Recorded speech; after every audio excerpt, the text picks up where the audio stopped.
Assalamualaikum warahmatullahi wabarakatuh. Selamat datang di channel Diary Fish. Ya teman-teman, mohon maaf kemarin ada banyak kesibukan ya. Jadi saya nggak sempat konten ya kemarin, waktu ada konten cupang di KCHK juga di Candi Ulang, saya nggak sempat konten. Ya karena ada kesibukan ya yang bisa ditinggalkan. Kalau nggak salah saya udah seminggu nggak konten ya teman-teman. Nah, ini juga ada banyak pertanyaan ya dari teman-teman semua. Ada yang tanya di kolom komentar. Nah, kali ini saya akan menjawab komentar dari teman kita. Ini dari MX Vlog 135 ya. Jadi MX Vlog 135 ini kemarin tanya pada video saya yang saya upload dengan judul perbedaan ukuran burayak usia 2 minggu dan 1 minggu. Nah, ini jadi MX Vlog 135 ini dia tanya, "Bang, kalau misal saya kasih makan pelet apa nggak apa-apa?"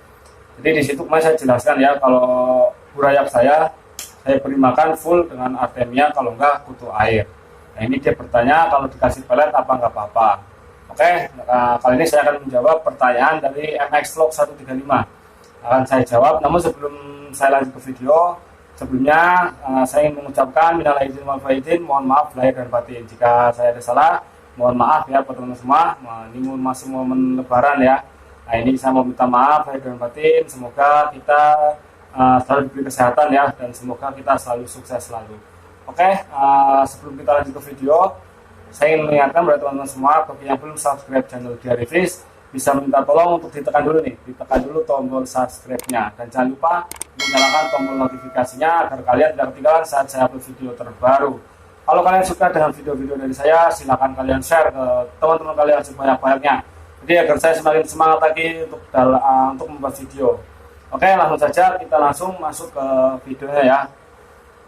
Nah, jadi untuk menjawab pertanyaan dari MX Vlog 135, kalau burayak dikasih makan pelet ya atau pur, apa nggak apa-apa? Tentu nggak apa-apa ya teman-teman. Bisa diganti dengan pakan apa aja, yang penting kalian memberi makannya secara rutin. Nah, tapi di sini ada kekurangan dan ada kelebihannya. Nah, kita akan jawab dulu untuk kelebihannya ya, kelebihan dari si pur atau pelet ini. Jadi kalau kita memberi makan burayak dengan menggunakan pur atau pelet, nah yang pertama ini keuntungan yang pertama adalah satu, harganya pasti lebih murah ya teman-teman, karena bisa kita beli dengan harga mungkin paling mahal ya sekitar 10.000 lah mungkin ya, mungkin. Kalau saya beli itu yang ukuran tanggung itu pelet apa namanya takare kalau salah, yaitu 5.000 ya, 5.000 rupiah. Itu bisa untuk berbulan-bulan ya untuk makan burayak. Itu keuntungan yang pertama ya. Yang keuntungan kedua, kita mudah dalam mencarinya dan tidak perlu repot-repot untuk memberi makan, hanya mungkin perlu ditumpuk sedikit ya agar lebih halus, karena mulut burayak ini kan sangat kecil sekali ya teman-teman. Jadi harus kita gerus terlebih dahulu agar nanti si burayak bisa memakan si pelet atau pur ini yang kita gunakan sebagai pakan. Nah, itu jadi keuntungannya. Nah, untuk kekurangannya, nah ini dia kekurangan dari pelet ini.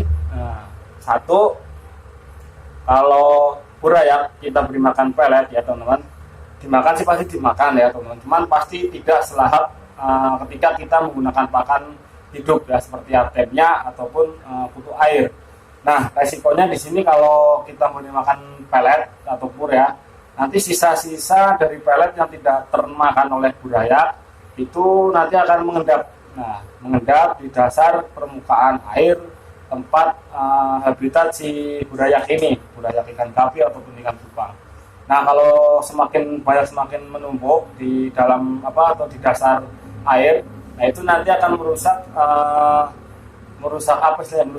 kandungan yang ada di dalam air itu ya teman-teman. Jadi si burayak ini akan lebih mudah terkena penyakit dari sisa pelet yang mengendap di dalam di bawah tempat si burayak ini. Karena kalau kita nggak rajin-rajin mencuci atau mengkuras media pembesaran si burayak ini, resikonya si burayak akan cepat mati atau banyak yang mati, karena si pur ini akan membuat keruh ya, akan membuat keruh air tempat pembesaran burayak. Nah, itu kelemahannya kalau kita menggunakan pelet ataupun pur ya, atau pur. Itu kelemahan yang pertama. Kelemahan yang kedua, biasanya pertumbuhan ikan sih mungkin normal ya atau sama saja ya, cuman mungkin nanti ada segi kualitas yang berbeda kalau kita memberikan pakan pelet dengan menggunakan pakan hidup.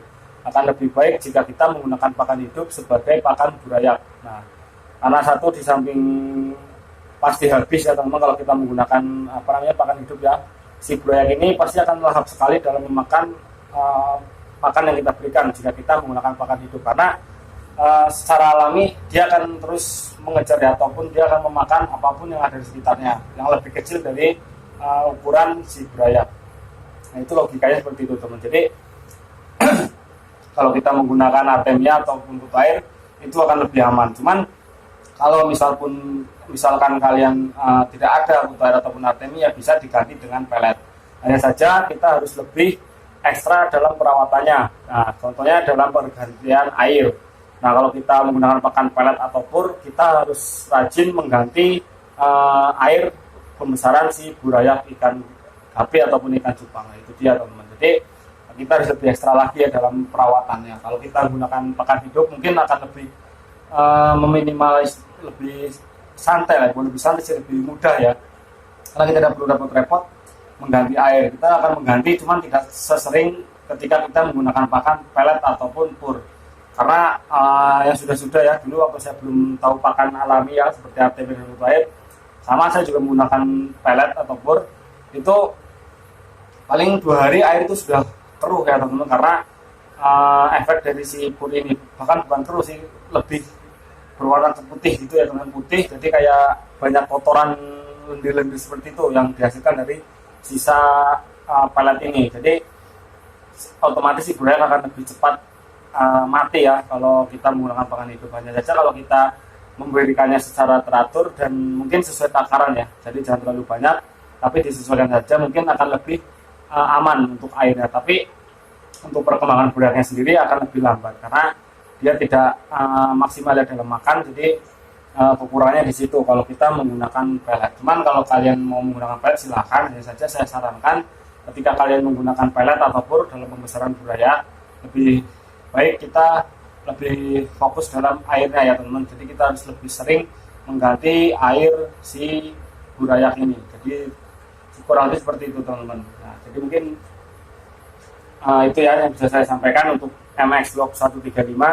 Jadi kalau tanya Bang, kalau saya kasih makan pelet atau apa nggak apa-apa, tentu jawabannya nggak apa-apa ya teman-teman. Tapi itu dia tadi saya sudah jelaskan kelebihan dan kekurangannya dalam pakan menggunakan pelet ya, itu sudah saya jelaskan. Jadi silakan teman-teman tinggal pilih mau menggunakan pakan mana, mau menggunakan pakan hidup ataupun menggunakan pelet, silakan, itu terserah teman-teman semua. Hanya saja kalau kita menggunakan pur atau pelet ya, kita harus lebih sering mengganti air tempat pembesaran si burayak. Nah, jadi mungkin seperti itu ya teman-teman, kurang lebih jawabannya. Mudah-mudahan bisa dipahami dan bisa mengerti buat teman-teman semua. Semoga makin sukses lagi nih dalam budidaya ikan hiasnya. Ikan hias apa aja, yang penting kita harus rawat dengan baik dan kita harus merawatnya sepenuh hati. Jadi mudah-mudahan dari apa yang kita rawat ini ya dengan serius bisa menjadi jalan rezeki untuk kita semua. Oke, tetap semangat, semoga kita sehat selalu dan selalu diberikan kesuksesan oleh Allah Subhanahu Wa Taala. Terima kasih. Akhir kata dari saya, assalamualaikum warahmatullahi wabarakatuh. Sampai jumpa di video selanjutnya.